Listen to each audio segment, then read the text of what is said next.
তাহলে আমি ক্ষুদ্র গুনাহগার, আমি ডায়ালগের প্রস্তাব করছি, আমি ডায়ালগের প্রস্তাব করছি।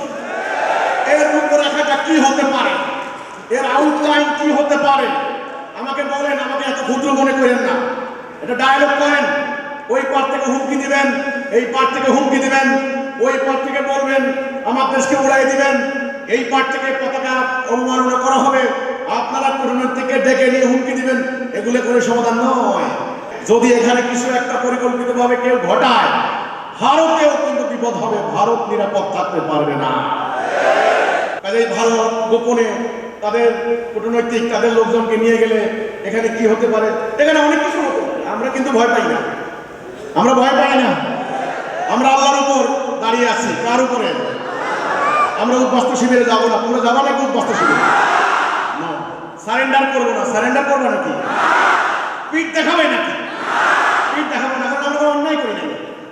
কাজেই আতঙ্কের কিছু নাই, ভয়ের কিছু নাই। হিজবুত তাওহীদ সবাই প্রস্তুত? এই ভেনেজুয়েলা কি হলো? ডাইরেক্ট প্রেসিডেন্টকে তুলে নিয়ে গেছে। কোনো বিচার আছে? বলছে ভেনেজুয়েলা আমরা চালাবো, আমেরিকার প্রেসিডেন্ট বলে দিল এর তেল আমরা ব্যবহার করবো, বাস মাটির নিচের সম্পদ। বললো গ্রিনল্যান্ড আমাদের, গ্রিনল্যান্ড আমি যদি না আমি চীনে নিয়ে যাবো।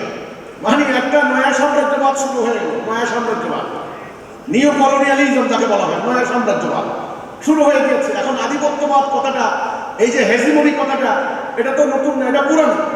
এখন এই নয়া সাম্রাজ্যবাদের উত্থানের কালে ভারত চেষ্টা করবে তার আশেপাশে ছোট ছোট ছোট ছোট রাষ্ট্রগুলোকে গ্রাস করতে।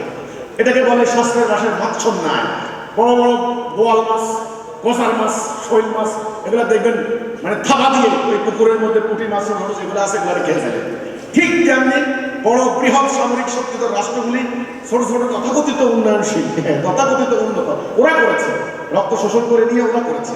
যাই হোক, তারা এখন আধিপত্য বিস্তার করবে, দখল করবে, হুমকি দিবে, কিছু বলার নাই, কিছু পাওয়ার নাই। এখন ভারত যেটা করছে, তারা তলে তলে কি করছে আমরা আসলে জানি না। আমরা আতঙ্কিত, আমাদের জনগণ চিন্তিত, কিন্তু আমরা হিজবুত তাওহীদ আলহামদুলিল্লাহ আমরা চিন্তিত নই। আপনারা কি চিন্তিত? আপনারা কি আতঙ্কিত? নন। আমরা চিন্তিত নই। আমরা ভারতের ভয়ে চিন্তিত নই, আমরা চীনের ভয়ে চিন্তিত নই, আমরা আমেরিকার ভয়ে চিন্তিত নই। কারণ কি জানেন? আমরা আদর্শ পেয়েছি। কি পেয়েছি? আদর্শ পেয়েছি। আমরা ঈমান এনেছি আল্লাহর উপরে। আমাদের আল্লাহকে আমরা বিশ্বাস করি। আল্লাহ বলেছেন আমাদেরকে রক্ষা করবেন। আমরা উদ্বাস্তু শিবিরে যাব না, আমরা কারো মাছের মাথার মতো করবো না। এই জন্য ভারত আশঙ্কা করছেন এখানে কিছু একটা হবে। যদি এখানে কিছু একটা পরিকল্পিতভাবে কেউ ঘটায়, ভারতেও কিন্তু বিপদ হবে, ভারত নিরাপদ থাকতে পারবে না। ধরেন আপনার বিরাট বড়ি পেটের ভিতরে, ধরেন আপনার বগলের নিচে, ধরেন আমরা ভারত এত বড় রাষ্ট্র, যে কারণে ওরা হুমকি দেয় বা অহংকার করে, আমরা ওদের বগলের নিচে আর কি থাকি। আর কি তো বগলের নিচে থাকি, ওখানে যদি একটা পিঁপড়াও কামড় দেয় শান্তি পাবেন না, শান্তি পাবেন না, কোটাই করে থাকতে পারবেন না।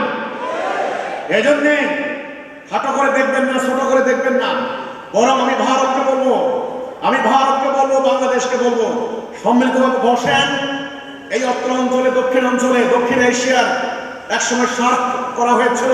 এখন জনাব তারেক রহমান, ওনার বাবা জিয়া রহমান সাহেব, তিনি সার্কের নেতৃত্ব দিয়েছিলেন। কথা ছিল এই আঞ্চলিক সংকট আমরা সমাধান করব। যেটা সার্কের কথা আপনারা জানেন, সার্ক যেটা আপনারা জানেন, সেই সার্ক এই ভারতের কারণে ধ্বংস হয়ে গিয়েছে। কাজেই ভারতকে বলবো যে আপনারা বরং একটা আঞ্চলিক ডায়ালগ করেন।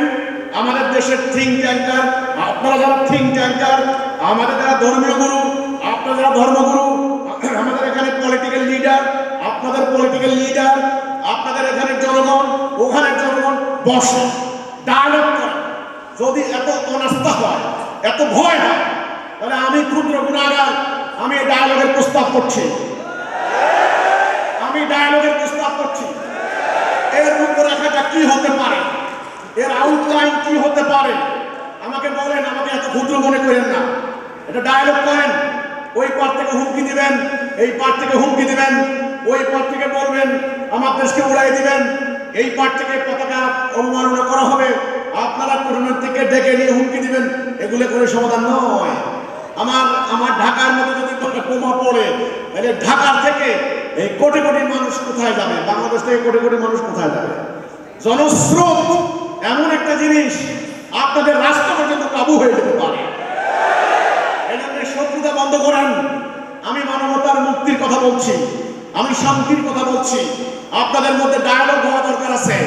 এই রেশারেশি হানাহানি বন্ধ করেন এবং ডায়ালগে কিভাবে দুইটা রাষ্ট্রের প্রতিবেশী সুলভ আচরণ করতে পারি, এখানে হিন্দু, এখানে মুসলমান, বৌদ্ধ, খ্রিস্টান, কিভাবে একটা রিলিজিয়াস হারমোনি, একটা সাম্প্রদায়িক সম্প্রীতির মধ্যে আমরা বাস করতে পারি, এই আদর্শ, এই কর্মসূচি, এই বক্তব্য, এই ন্যারেটিভ আল্লাহ আমাদেরকে দান করেছেন। আমি ভারতকে বলবো, আবার বলছি, ভারতের থিঙ্ক ট্যাঙ্কার, ভারতের পলিটিক্যাল লিডার, ভারতের ধর্মগুরু, বাংলাদেশের থিঙ্ক ট্যাঙ্কার, বাংলাদেশের ধর্মগুরু, আলেম ওলামা, বিশ্ববিদ্যালয়ের শিক্ষক, রাজনৈতিক নেতৃবৃন্দ, বসেন। দক্ষিণ এশিয়াকে রক্ষা করতে হলে আপনাদের উভয়েরই দায়িত্ব রয়েছে।